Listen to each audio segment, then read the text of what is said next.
at ilang kopya nito ang bibilihin ng gobyerno sa halagang 10 milyong piso at i-distribute sa kasama ng mga bags sa 1 million learners sa remote communities, Madam Chair. Madam Chair, this is an example of politicizing the budget hearing through the questions of a senator. Ang problema niya kasi, nakalagay yung pangalan ko doon sa libro. At yung libro na yan, ibibigay namin doon sa mga bata. At yung mga bata na yan, may mga magulang na boboto. At yung pangalan ko ay nagkalat doon sa kung saan man ibibigay yung libro. Madam Chair, we commit to send tomorrow everyone in this room a copy of the book. Madam Chair, hindi ko maintindihan yung ugali ng ating resource person. It is a simple question. Paulit-ulit na this is politicizing. Ang VP ang nagbanggit ng salitang boboto. Wala akong sinabing boboto.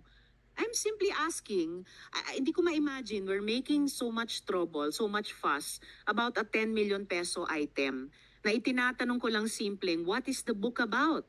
At ilang kopya ang bibilihin ng gobyerno sa halagang 10 milyong piso at i-distribute. I don't appreciate this kind of attitude, Madam Chair. Usually, ang resource persons natin ay nagbibigay ng parehong institutional courtesy sa legislature na ibinibigay natin sa executive. I don't appreciate this kind of attitude. Do you have Madam Chair? Yes, Madam Chair.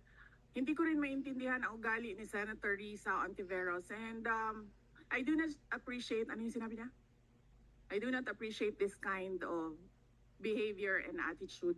Madam Chair, noong 2016, tumatakbo si Senator Risa Ontiveros na senator, nakailang talo na siya. So, Dalawa, Madam Chair. okay, dalawa.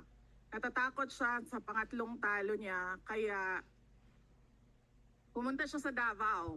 Humingi siya ng tulong. Tinulungan siya ng isang kagawad ng Davao na ngayon hindi na siya sinusuportahan. Humingi siya ng tulong sa akin, thinking na hindi mananalo si President Rodrigo Duterte.